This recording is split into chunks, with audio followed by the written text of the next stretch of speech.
ونعوذ بالله من شرور أنفسنا ومن سيئات أعمالنا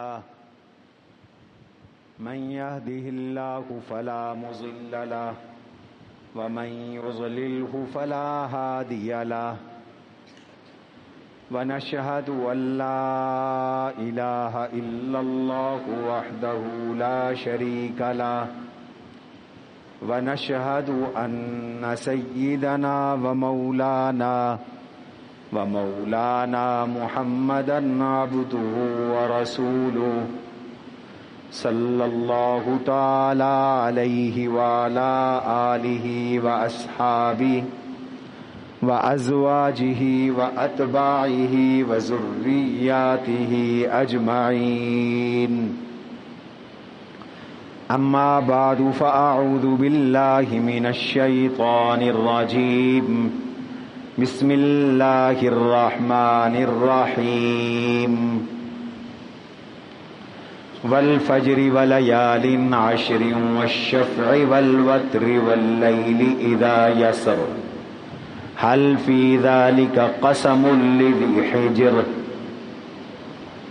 وقال تبارك وتعالى في موضع آخر وليشهدوا منافع لهم ويذكروا اسم الله على ما رزقهم من بهيمة الأنعام فإلهكم إله واحد فله أسلموا وقال رسول الله صلى الله عليه وسلم أفضل أيام الدنيا العشر أي عشر ذي الحج وقال رسول الله صلى الله عليه وسلم ما من أيام أفضل وأحب إلى الله من عشرة ذي الحج فأكثروا فيهن التحميد والتهليل والتكبير أو كما قال رسول الله صلى الله عليه وسلم اللهم صل على محمد وعلى آل محمد كما صليت على إبراهيم وعلى آل إبراهيم إنك حميد مجيد اللهم بارك على محمد وعلى آل محمد كما باركت على إبراهيم وعلى آل إبراهيم إنك حميد مجيد اللهم صل وسلم وبارك على سيدنا ومولانا محمد وعلى آل سيدنا ومولانا محمد عدد ما تحب وترضى. عزیزان گرامی، سامعین محترم،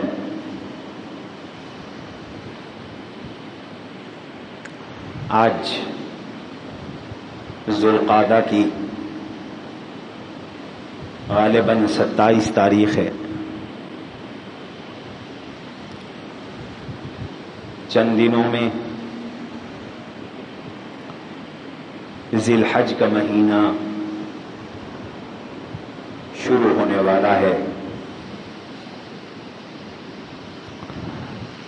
ذی الحج کے مہینے کو اللہ تعالی نے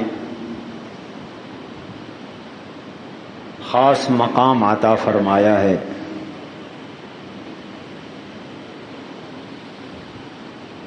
اور بالخصوص ذی الحج کے پہلے 10 دن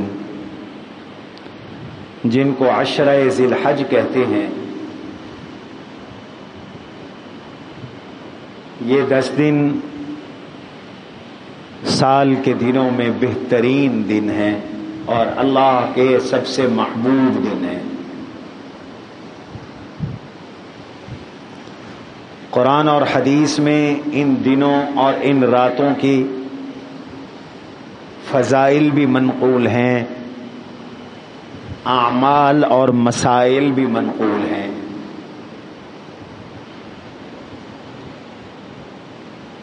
اللہ تعالی نے بعض اوقات کو فضیلت بخشی ہے، ان اوقات میں معمولی عبادت کا اجر بھی بڑھ جاتا ہے،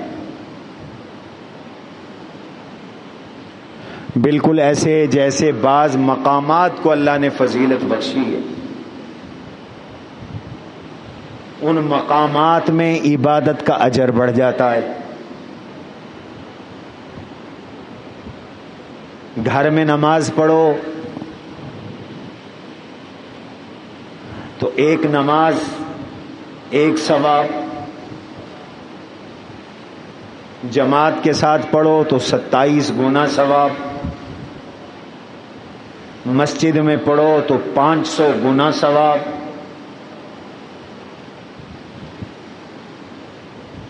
حضور نبی کریم صلی اللہ علیہ وسلم بلکہ مسجد اقصی میں نماز ادا کرو تو ایک نماز کا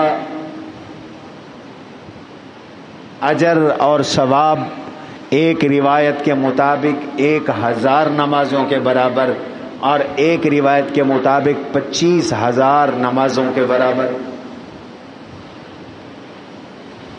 یہی نماز مسجد نبوی میں ادا کرو تو ایک نماز کا ثواب ایک روایت کے مطابق 1000 نماز، اور ایک روایت کے مطابق 50,000 نمازوں کا ثواب۔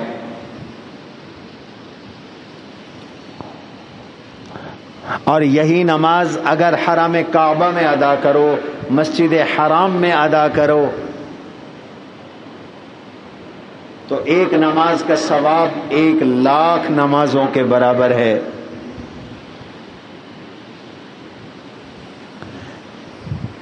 ایک 1,00,000 نمازوں کے برابر۔ کیوں؟ یہ اجر کیوں بڑھا، ثواب کیوں بڑھا؟ مقام کے تقدس کی وجہ سے، جگہ کے تقدس کی وجہ سے۔ عام جگہوں سے مسجد مقدس ہے، مسجدوں میں 3 مسجدیں سب سے مقدس ہیں،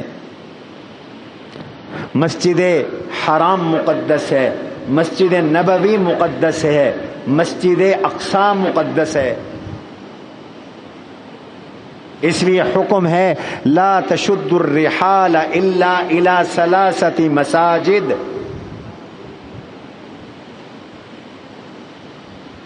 اگر مسجدوں کے لیے سفر کرنا ہو تو صرف 3 مسجدوں کے لیے سفر کرو، صرف 3 مسجدوں کے عبادت کی نیت سے سفر کی اجازت ہے، باقی تو ساری مسجدیں برابر ہیں۔ 3 مسجدیں زیادہ مقدس ہیں۔ تم شاہی مسجد لاہور میں نماز ادا کرو، یا فیصل مسجد اسلام آباد میں نماز ادا کرو، یا شجاع آباد کی اس جامع مسجد الرشید میں نماز ادا کرو، یا بھوم کی مسجد میں نماز ادا کرو، یا کسی اور ملک کی کسی مسجد میں نماز ادا کرو، تو ساری مسجدیں برابر ہیں۔ اگر عبادت کے لیے سفر کرنا ہے اور نماز کے لیے سفر کرنا ہے تو میرے آقا فرماتے ہیں پھر 3 مسجدوں کے لیے سفر کرو، شد رحال کرو۔ شد رحال مساجد میں سے صرف 3 مساجد کے لیے جائز ہے۔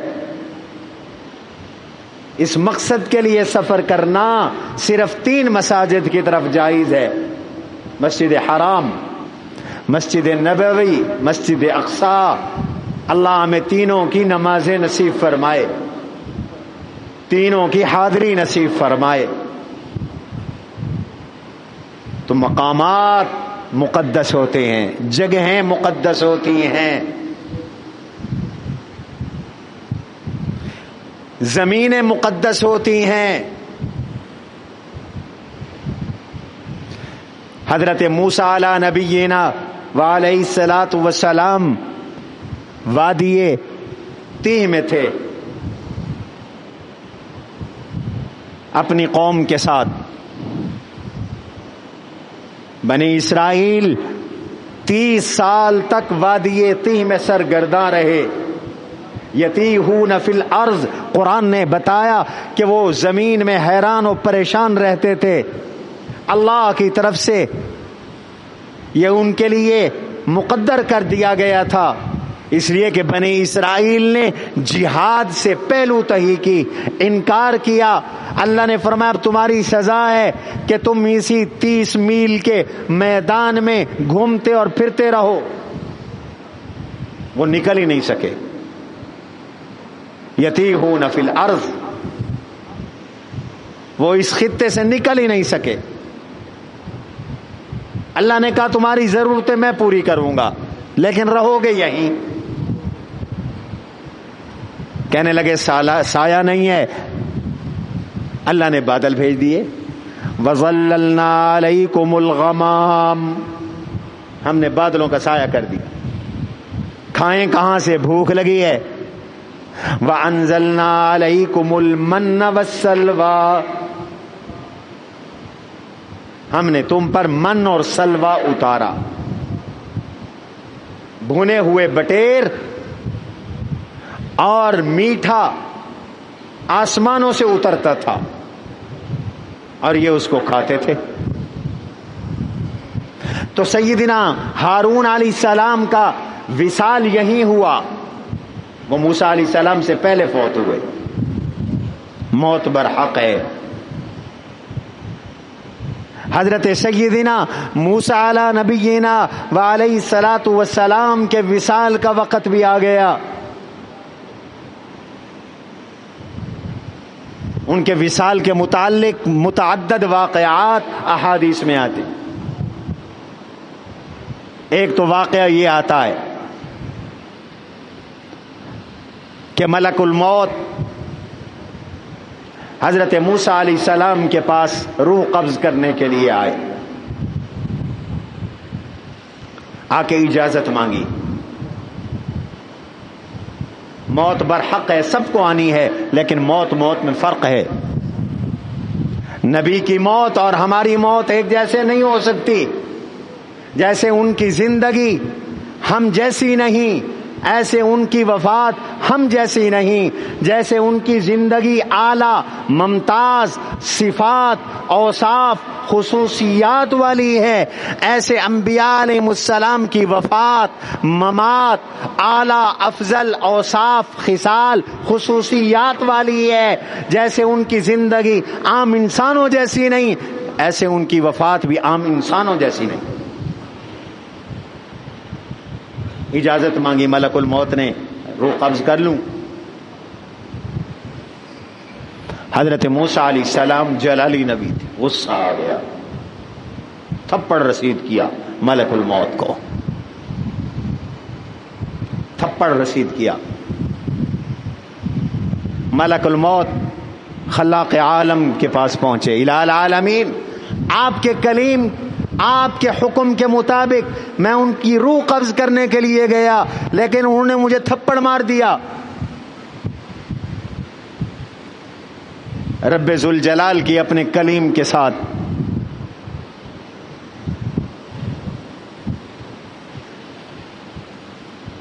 محبت کا تعلق تھا. اللہ کے مقرب بندے تھے، کلیم اللہ تھے. فرمایا ملک الموت سے جاؤ، میرے کلیم سے جا کے کہو کہ وہ بیل کی کمر پہ ہاتھ رکھ لیں. جتنے بال ہاتھ کے نیچے آئیں گے اتنے سال میں ان کی زندگی بڑھا دوں گا. میں قادر مطلق ہوں،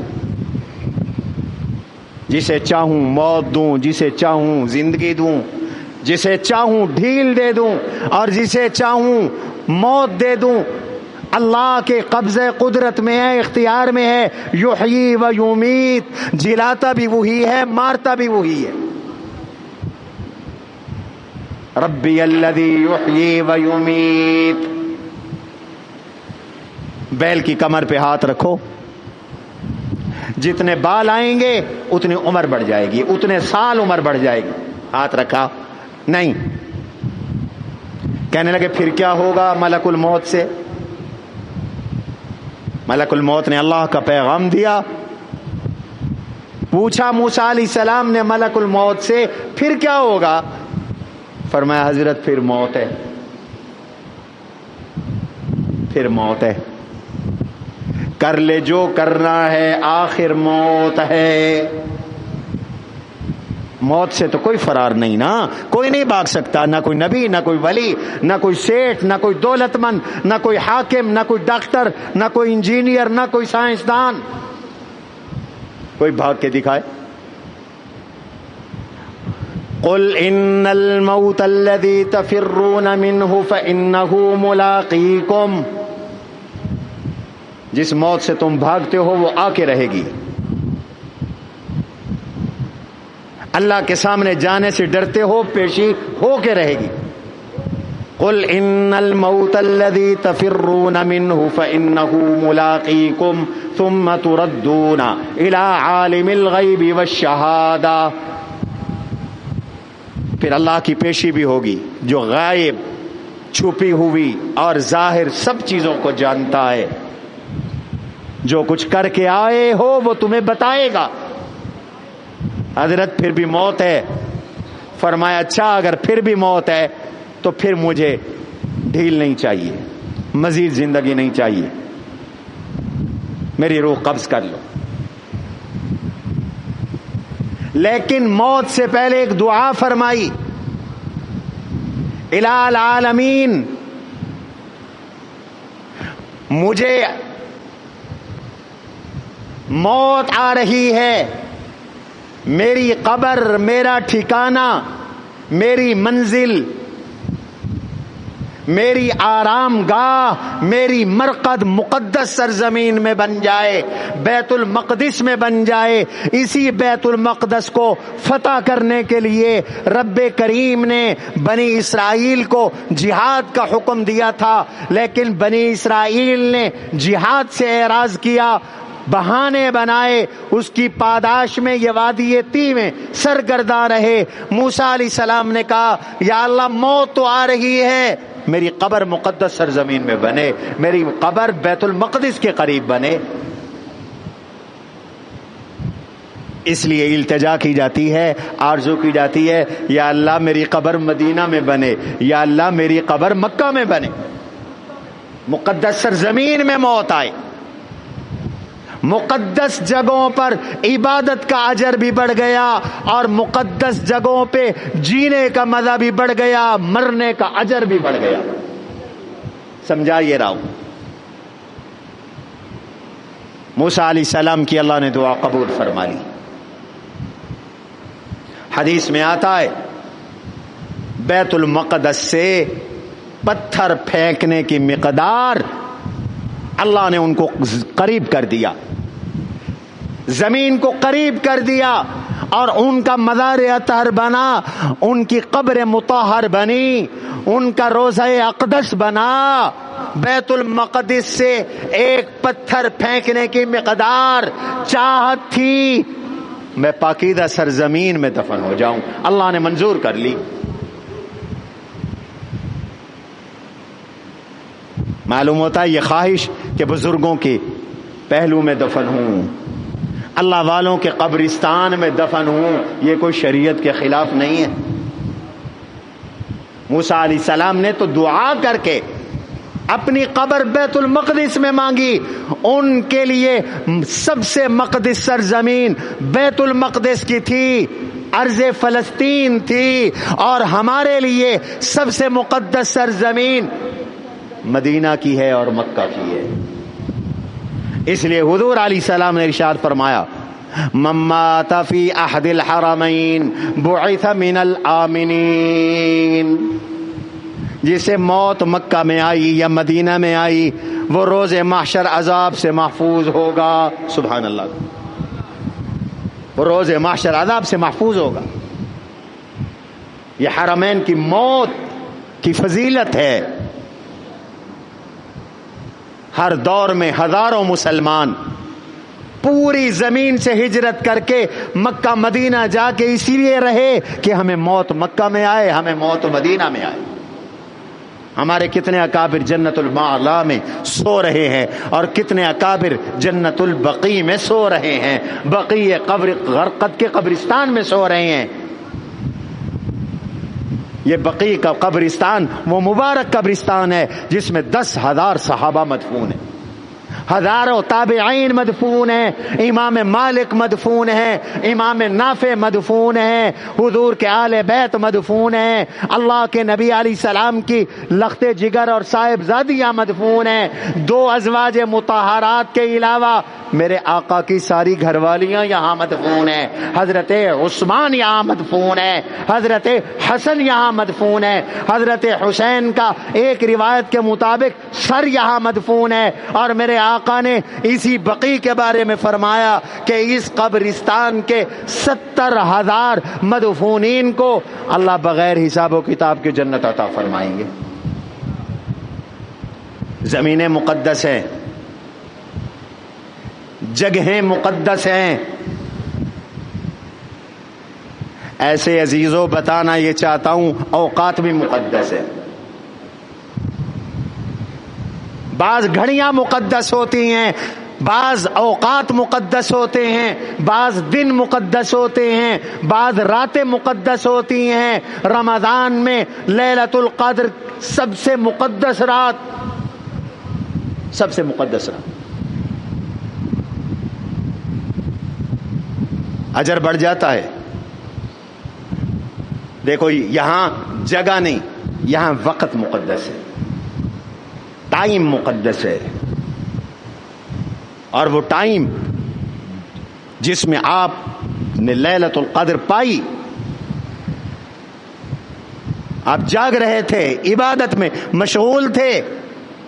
قرآن کہتا ہے لیلۃ القدر خیر من 1000 شہر تنزل الملائکۃ والروح فیہا باذن ربہم من کل امر سلام ہی حتی مطلع الفجر۔ اس ایک رات کی عبادت 1000 مہینے کی عبادت سے بڑھ کر، 82 سال کی عبادت سے بڑھ کر ہے ایک رات کی عبادت۔ اس رات کی نماز کا ثواب گویا 82 سال کی نمازوں سے زیادہ ہے۔ اس رات کے تہجد کا ثواب 82 سال کی تہجد سے زیادہ ہے۔ اس رات کے صدقے کا ثواب 82 سال کے صدقے سے افضل ہے۔ وقت مقدس ہے، وہاں جگہ مقدس تھی، یہاں وقت مقدس ہے۔ دن مقدس ہوتے ہیں، رات مقدس ہوتی ہیں، گھنٹے مقدس ہوتے ہیں، گھڑیاں مقدس ہوتی ہیں۔ مقدس ہونے کا کیا معنی؟ تھوڑی عبادت کرو، زیادہ ثواب، جو مانگو رب عطا کرتا ہے۔ یہ مقدس اوقات کا مطلب ہے۔ 4 مہینے مقدس ہیں ویسے سال میں پہلے بھی بتا چکا ہوں کئی دفعہ۔ ان عدت الشہور عند اللہ 12 شہرا فی کتاب اللہ یوم خلق السماوات والارض۔ سال تو 12 مہینوں پر مشتمل ہے۔ منہا 4 حرم، ان میں سے 4 مہینے مقدس ہیں، محترم ہیں۔ ذوالقعدہ جو ابھی گزر رہا ہے، ذی الحج جو آنے والا ہے، محرم جو آنے والا ہے، یہ 3 مہینے لگاتار ہیں، متوالیات و رجب مضر بین جمادہ و شعبان، اور چوتھا مقدس مہینہ رجب کا جو جمادہ اور شعبان کے درمیان میں آتا ہے، آپ نے اس مہینے کا محل وقوع بھی بیان فرما دیا۔ یہ 4 محترم مہینے، اور پھر ان 4 محترم مہینوں کے اندر ذی الحج اور ذی الحج کے پہلے 10 دن سب سے محترم، یہ سب سے محترم کیوں؟ نمبر 1، قرآن کریم نے ان راتوں کی قسم اٹھائی، اس 10 ذی الحج کی فجر کی قسم اٹھائی، 9 ذی الحج کی قسم اٹھائی، 10 ذی الحج کی قسم اٹھائی۔ اور اللہ جس کی قسم اٹھاتے ہیں اس کی عظمت کی طرف اشارہ ہوتا۔ والفجر وليال عشر والشفع والوتر والليل اذا يسر۔ فجر کی قسم 10 ذی الحج کی فجر، ولیال عشر 10 راتوں کی قسم، ذی الحج کی 10 راتیں، والشفع والوتر جفت کی قسم، طاق کی قسم، طاق 9 ذی الحج حج کا دن، جفت 10 ذی الحج یا 8 ذی الحج یوم الترویہ، جس دن حاجی احرام باندھ کر جا رہے ہیں حج کے لیے، قسم اٹھائی اللہ نے. اور اللہ نے ایسے قسم نہیں اٹھائی، چونکہ ان کی اہمیت تھی اس لیے قسم اٹھائی، اور اس اہمیت کو اللہ کے نبی علیہ السلام نے اپنی متعدد احادیث میں بیان فرما دیا. صحیح بخاری کی روایت ہے، ما من ایام العمل الصالح احب، ایک روایت الافضل، ایک روایت، جتنا ان دنوں میں اللہ کو نیکی پسند ہے، جتنا ان دنوں یہ دن افضل ہے، ایسے کوئی عمل اللہ کو محبوب نہیں، افضل نہیں، جیسے اعمال ان 10 دنوں کے اندر کرنا محبوب ہیں، پیارے ہیں اللہ کو، افضل ہیں. صحابہ نے کہا حضرت اگر ان دنوں میں عمل نہ ہو اور عمل بڑا ہو، مثلا جہاد ہو، ایک آدمی جہاد کر رہا ہو، تو کیا اس جہاد سے بھی ان 10 دنوں میں نماز کا ثواب، روزے کا ثواب، ذکر اللہ کا ثواب، تلاوت کا ثواب، صدقے کا ثواب، خیرات کا ثواب، ان 10 دنوں میں، پھر 10 دنوں میں تکبیر کا ثواب، تحلیل کا ثواب، تسبیح کا ثواب، تحمید کا ثواب، 10 ذی الحج کی قربانی کا ثواب کیا جہاد سے بھی بڑھ کر ہے؟ میرے آقا نے فرمایا ہاں ان 10 دنوں میں عمل کا اجر، ثواب، محبوبیت، مقبولیت، فضیلت جہاد سے بھی بڑھ کر ہے، عام دنوں کے جہاد سے بھی بڑھ کر ہے. الا یہ کہ کوئی آدمی جہاد کے لیے جان اور سواری اور مال لے کے نکلے، اس کی سواری بھی قربان ہو جائے، وہ بھی شہید ہو جائے، اس کا ثواب تو زیادہ ہے، ورنہ تو عام جہاد کا ثواب اس سے کم ہے کہ ان 10 دنوں میں اللہ کی عبادت کی جائے. اتنے بڑے دن ہیں، ہماری اس طرف توجہ ہی نہیں. رمضان کی تو پھر بھی کچھ نہ کچھ پرواہ ہوتی ہے، عشرہ ذی الحج کو تو کوئی سمجھتا ہی کچھ نہیں. ایک روایت میں آتا ہے افضل ایام الدنیا العشر، یعنی 10 ذی الحجہ، پوری دنیا کے دنوں میں سب سے افضل ترین دن ذی الحج کے پہلے 10 دن ہیں. کتنی بڑی فضیلت ہے. عشرہ ذی الحج کے پہلے 10 دن دنیا کے دنوں میں سب سے افضل ترین دن ہے. تیسری روایت ابن عمر رضی اللہ عنہما کی، ما من ایام احب الی اللہ وافضل الی اللہ، یہ 10 دن ذی الحج کے پہلے 10 دن اللہ کے ہاں سب سے زیادہ محبوب بھی ہیں، افضل بھی ہیں. لہذا حکم دیا فاکثروا فیہن التحمید، ان دنوں میں کثرت سے الحمدللہ کہو، والتکبیر اللہ اکبر کہو، والتحلیل لا الہ الا اللہ کہو، کثرت سے ذکر اللہ کرو، اللہ کا ذکر کثرت سے کرو ان دنوں کے اندر.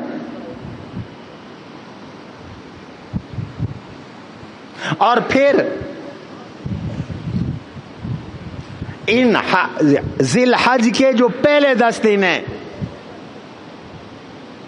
ان 10 دن کا کمال یہ ہے کہ ساری عبادتیں صرف انہی دنوں میں اکٹھی ہوتی ہیں، پورے سال اکٹھی نہیں ہوتی. امہات العبادات ادا ہوتی ہیں صرف ذی الحج کے پہلے 10 دنوں میں. باقی پورا سال یہ ساری باتیں اکٹھی نہیں ہوتی. وہ کیسے؟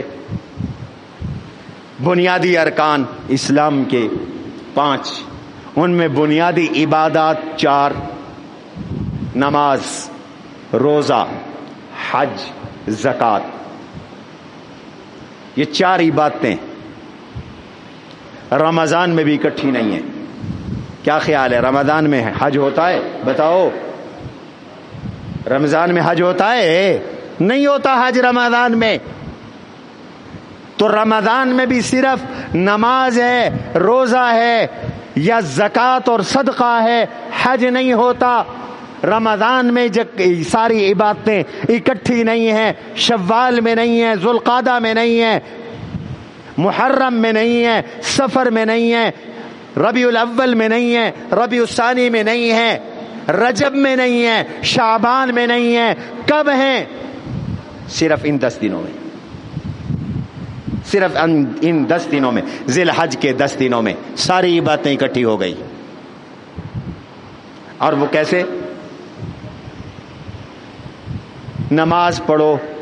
نماز تو ویسے فرض ہے، لیکن ان راتوں میں بطور خاص تہجد کی ترغیب بھی دی گئی. قیام اللیل کرو، راتوں کو اٹھو، نوافل پڑھو، جاگو. اور ایک روایت میں، ترمذی کی روایت میں، ایک رات کی تہجد کا ثواب 1 سال کے تہجد پڑھنے کے برابر ہے. اگرچہ سند کے اعتبار سے یہ حدیث کمزور ہے، لیکن فضائل میں ضعاف معتبر ہے. نماز کثرت سے پڑھی جاتی ہے 10 ذی الحج میں. عید کے دن تو 5 کی بجائے 6 نمازیں پڑھتے ہو 10 ذی الحجہ کو. روزے رکھنے کی ترغیب ہے ان 10 دنوں کے اندر. پہلے 9 دنوں کے اندر فرمایا روزے رکھو، کثرت سے روزے رکھو، اور کوشش کی جائے کہ 9 کے 9 روزے رکھے جائے. اس لیے کہ ذی الحج کے ان دنوں میں ایک روزے کا ثواب بھی 1 سال کے روزوں کے برابر ہے. سال کے روزوں کے برابر ثواب ہے ایک روزے کا. اور خاص طور پر 9 ذی الحج کا روزہ، اللہ کے رسول صلی اللہ علیہ وسلم نے ارشاد فرمایا، یہ جو 9 ذی الحج آ رہا ہے، عید سے 1 دن پہلے جو حج کا دن ہے، یوم العرفہ ہے، فرمایا جو اس دن روزہ رکھتا ہے، احتسب علی اللہ ان یکفر، مجھے اللہ سے امید ہے کہ اس ایک روزے کے بدلے میں اللہ 1 سال پہلے کے اور 1 سال بعد کے گناہ معاف کر دے گا. ایک روزے کے بدلے 2 سال کے گناہ معاف ہو جائیں گے، 2 سال کے. اور ان 10 دنوں میں سب سے افضل دن علماء کہتے ہیں 9 ذی الحجہ ہے، جو حج کا دن ہے. اس دن شیطان ذلیل ہوتا ہے، رسوا ہوتا ہے، اپنے سر پہ دھول ڈالتا ہے. وہ کہتا ہے میری محنت ضائع ہو گئی، میں نے ابن آدم کو گناہوں میں لگایا، گمراہ کیا، آج یہ حج پہ آیا، اللہ نے اس کو بھی معاف کر دیا، اور جس کے لیے اس نے دعائیں کی اللہ نے اس کو بھی معاف کر دیا. اس لیے حاجیوں سے دعا کی درخواست کرنی چاہیے. حاجی جس کے لیے دعا کریں گے اس کے گناہ بھی بخشے جائیں گے. دعا کرو اللہ حج کی توفیق دے. خود حج پہ نہ جا سکو تو حاجی سے دعا کے لیے ضرور درخواست کرو، میرے لیے دعا کرنا عرفات میں. اور حجاج کو بھی چاہیے کہ وہ دعاؤں کا اہتمام کرے، غیبانہ دوسروں کے لیے دعائیں کرے. اس لیے کہ حدیث میں آتا ہے جب کوئی مسلمان کسی مسلمان کے لیے غائبانہ دعا مانگتا ہے، اللہ کا ایک فرشتہ مقرر ہے، وہ اس کی دعا پہ آمین کہتا ہے، اور ساتھ کہتا ہے وَلَكَ بِمِثْلٍ، تیری یہ دعا جس کے لیے کی گئی اس کے حق میں بھی قبول ہو، ساتھ تیرے حق میں بھی قبول ہو. وَلَكَ بِمِثْلٍ. اور غائبانہ کی ہوئی دعائیں قبول ہوتی ہیں، منہ پر تو خوشامد ہو جاتی ہے، جب کوئی نہیں دیکھ رہا، کوئی ساتھ نہیں ہے، کوئی سن نہیں رہا، غائبانہ کوئی مسلمان کسی مسلمان کے لیے دعا کر رہا ہے تو یہ اس کی محبت کی علامت ہے، اخلاص کی علامت ہے، یہ اخلاص بری دعا ہے، اور ایسی دعائیں اللہ رد نہیں کرتے، قبول فرماتے۔ اس لیے دعائیں لینی چاہیے، غائبانہ دعائیں لینی چاہیے، اور حاجیوں کی دعائیں تو سب کے لیے ہونی چاہیے، ان سے دعائیں لینی چاہیے۔ یہاں تک کہ حضور علیہ السلام نے فرمایا جب حاجی واپس آئے تو اسے مصافحہ کرو اور اسے دعا کی درخواست کرو، وہ بخشا ہوا آ رہا ہے، اسے مصافحہ بھی کرو، اس سے دعا کی درخواست بھی کرو۔ سبحان اللہ۔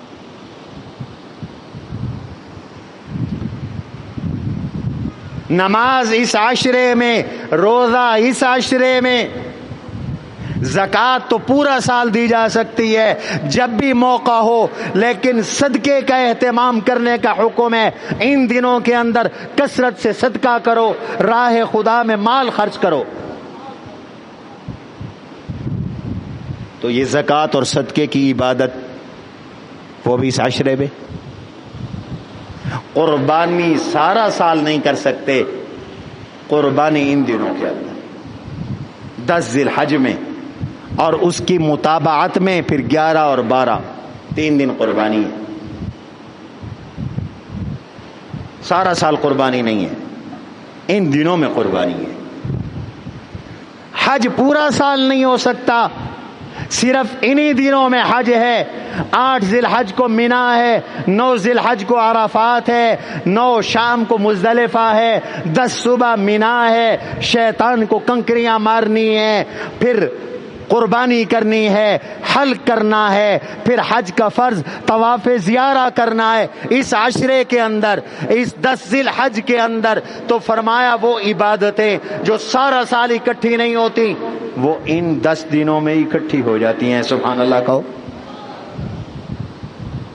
تو یہ دن اللہ کے بڑے پیارے بن جاتے، یہ راتیں اللہ کی بڑی پیاری بن جاتی۔ اس لیے ان 10 دن جو آنے والے 10 دن ہیں، ذی الحج کے پہلے 10 دن، ان کے خاص احکام ہیں، ترغیب بھی ہے، فضائل بھی ہیں، مسائل بھی ہیں، خاص احکام ہیں۔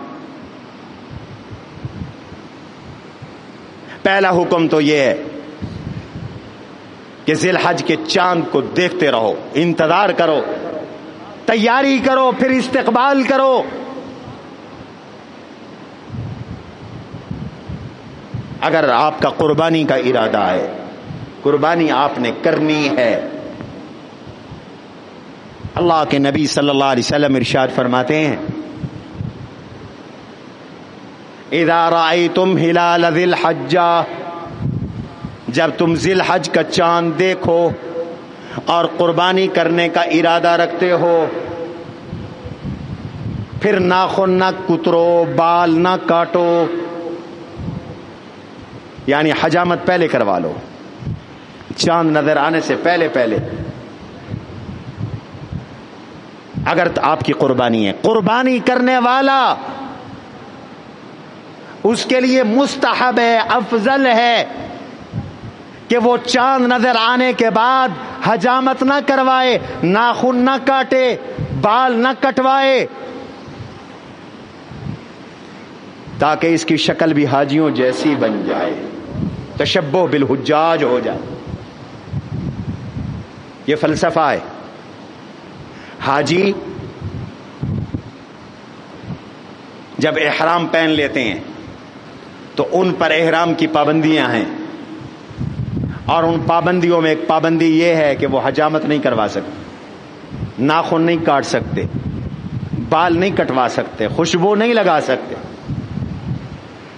تو ایک طرح کی مشابہت تم اختیار کر لو، حاجیوں جیسی شکل تو بنا لو۔ کیا بعید ہے کہ وہ جب حاجیوں کی مغفرت کرے گا تو جن کی شکل حاجیوں جیسی ہے ان کی بھی بخشش ہو جائے گی، ان کی بھی مغفرت ہو جائے گی۔ شکل بنانے کا بڑا اثر ہوتا ہے۔ اس لیے تو میں کہتا ہوں داڑھی رکھو، نبی جیسی شکل تو بناؤ۔ کوئی نبی بغیر داڑھی کے نہیں تھا، کوئی رسول بغیر داڑھی کے نہیں تھے، نبی کا کوئی صحابی داڑھی منڈا نہیں تھا، نبی کے آل بیت میں سے کوئی داڑھی منڈا نہیں تھا، کوئی بھی ولی اللہ داڑھی کے بغیر نہیں گزرے۔ تو شکل تو بنا لو حضور جیسی تاکہ کہہ سکو تیرے محبوب کی یا رب شباہت لے کے آیا ہوں، اللہ کے دربار میں کہہ سکو نا تیرے محبوب کی یا رب شباہت لے کے آیا ہوں، حقیقت اس کو تو کر دے محض صورت لے کے آیا ہوں، صورت لے کے آیا ہوں تو اس کو حقیقت میں بدل دے، تیرے محبوب کی شکل لے کے آیا ہوں۔ بال نہ کاٹو اگر قربانی کا ارادہ ہے، ناخن نہ کاٹو، حاجی بھی قربانی کرتا ہے، تم بھی قربانی کرو گے، وہ بھی حجامت کرواتا ہے قربانی کرنے کے بعد، تم بھی حجامت کروانا قربانی کرنے کے بعد۔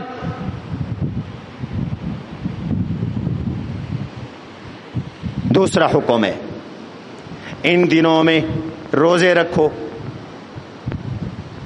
اور روزے کا اجر اور ثواب میں نے آپ کے سامنے عرض کیا، ایک روزے کا ثواب 1 سال کے روزوں کے برابر، خاص طور پر 9 ذی الحج کا روزہ۔ احتسب علی اللہ ان یکفر سیئات سنۃ قبلها وسنۃ بعدها، 2 سال کے گناہ معاف ہو جائیں گے۔ تیسرا تہجد کا اہتمام کرو، ان 10 دنوں میں تہجد کا اہتمام کرو، 1 رات کی تہجد کا ثواب 1 سال اللہ کے راستے میں جاگنے کے برابر، عام جہاد سے بھی یہ اجر بڑھ گیا۔ ان دنوں کا تہجد اللہ کو زیادہ پیارا، زیادہ محبوب، زیادہ مقبول۔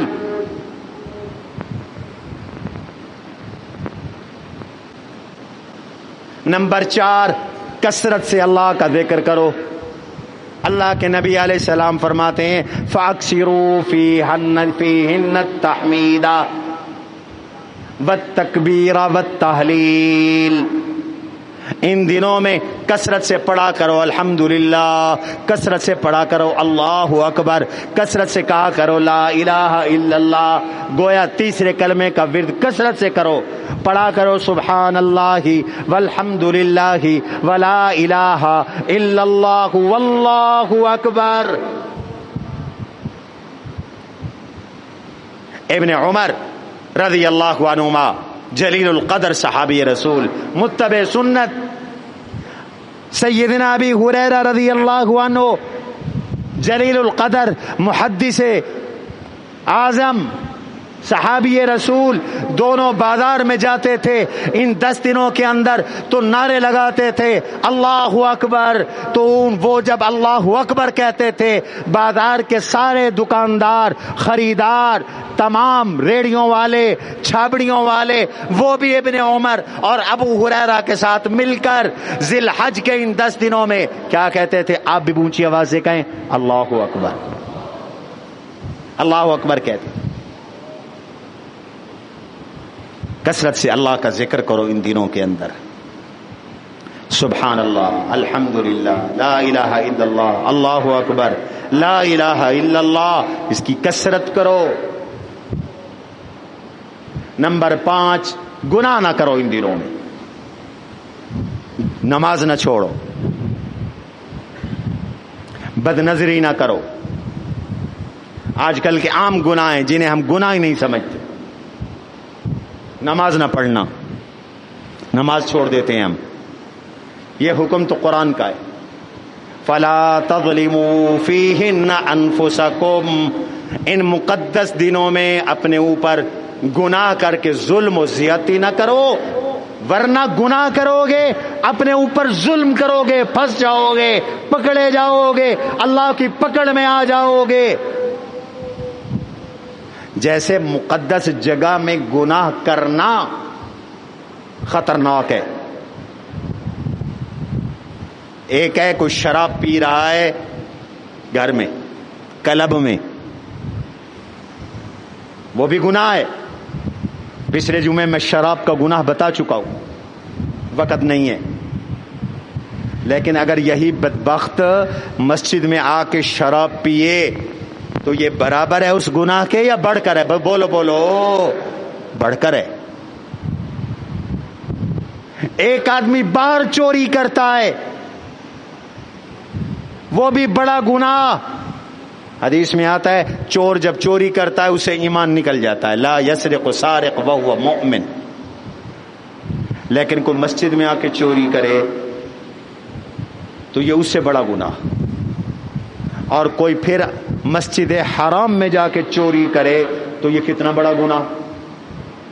مسجد نبوی میں چوری کرے کتنا بڑا گناہ. جیسے مقدس جگہ پر گناہ کرنے کا وبال بڑھ جاتا ہے، ایسے مقدس اوقات میں، مقبول اوقات میں گناہ کرنے کا وبال اور بڑھ جاتا.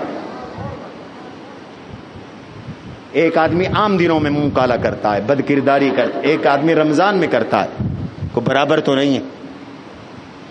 ایسے ہی ان دنوں میں جو گناہ کرتا ہے اس کا وبال بڑھ جاتا ہے. جیسے نیکی کا ثواب بڑھ جاتا ہے ایسے گناہ کا وبال بڑھ جاتا ہے. ان دنوں میں گناہ سے بچو. فلا تظلموا فیہن انفسکم، اپنے اوپر ظلم اور زیادتی نہ کرو گناہ کر کے. لہذا نماز نہ چھوڑو،